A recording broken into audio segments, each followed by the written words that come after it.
राधे राधे दोस्तों। पौराणिक कथाओं का सिलसिला चल रहा था।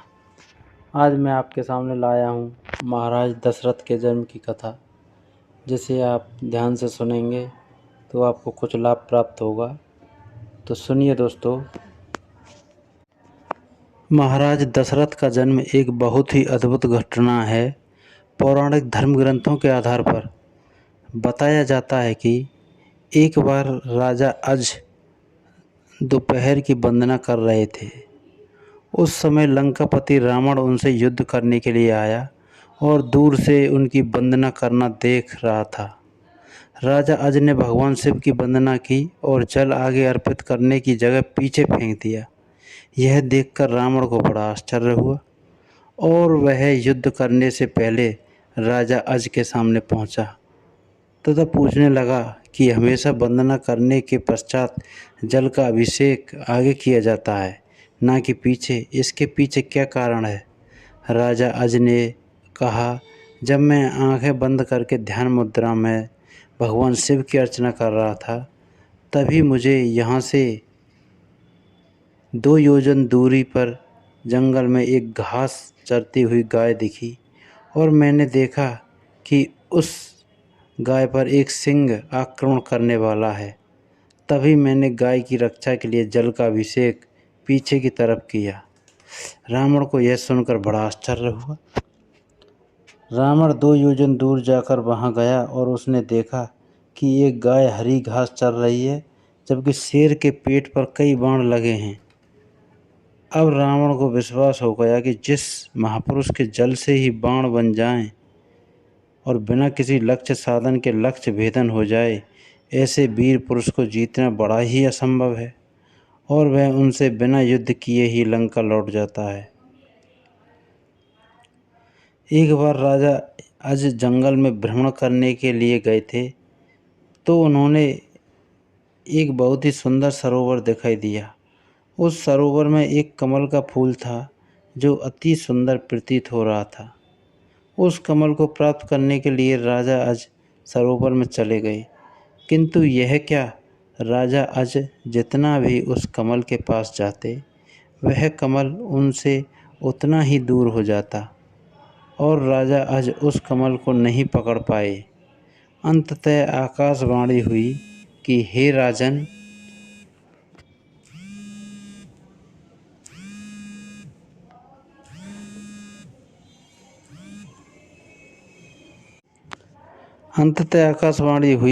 हे राजन, आप निसंतान हैं, आप इस कमल के योग्य नहीं हैं।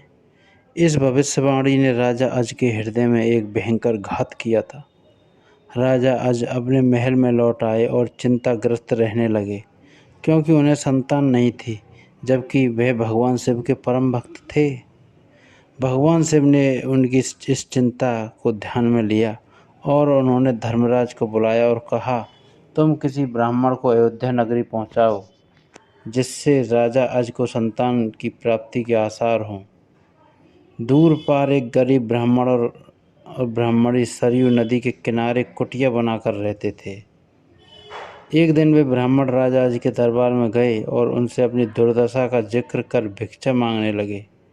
राजा अज ने अपने खजाने में से उन्होंने सोने की असरफियाँ देनी चाहिए, लेकिन ब्राह्मण ने यह कहते हुए मना कर दिया कि यह प्रजा का है, आप अपने पास जो हैं उसे दीजिए।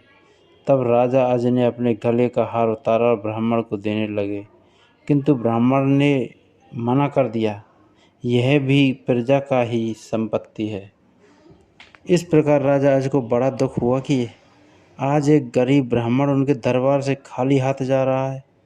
तब राजा अज शाम को एक मजदूर का वेश बनाते हैं और नगर में किसी काम के लिए निकल जाते हैं। चलते चलते वह एक लोहार के यहाँ पहुँचते हैं और अपना परिचय बताए बिना वहाँ विनय कर काम करने लग जाते हैं। पूरी रात को हथौड़े से लोहे का काम करते हैं, जिसके बदले में उन्हें सुबह 1 टका मिलता है। राजा 1 टका लेकर ब्राह्मण के घर पहुँचते हैं, लेकिन वहाँ ब्राह्मण नहीं था। उन्होंने वह 1 टका ब्राह्मण की पत्नी को दे दिया और कहा कि इसे ब्राह्मण को दे देना। जब ब्राह्मण आया तो ब्राह्मण की पत्नी ने वह टका ब्राह्मण को दिया और ब्राह्मण ने उस टका को ज़मीन पर फेंक दिया। तभी एक आश्चर्यजनक घटना हुई। ब्राह्मण ने जहाँ टका फेंका था वहाँ गड्ढा हो गया। ब्राह्मण ने उस गड्ढे को और खोदा तो उसमें से एक सोने का रथ निकला और आसमान में चला गया। इसके पश्चात ब्राह्मण ने और खोदा तो दूसरा सोने का रथ निकला और आसमान की तरफ चला गया। इसी प्रकार से 9 सोने के रथ निकले और आसमान की तरफ चले गए।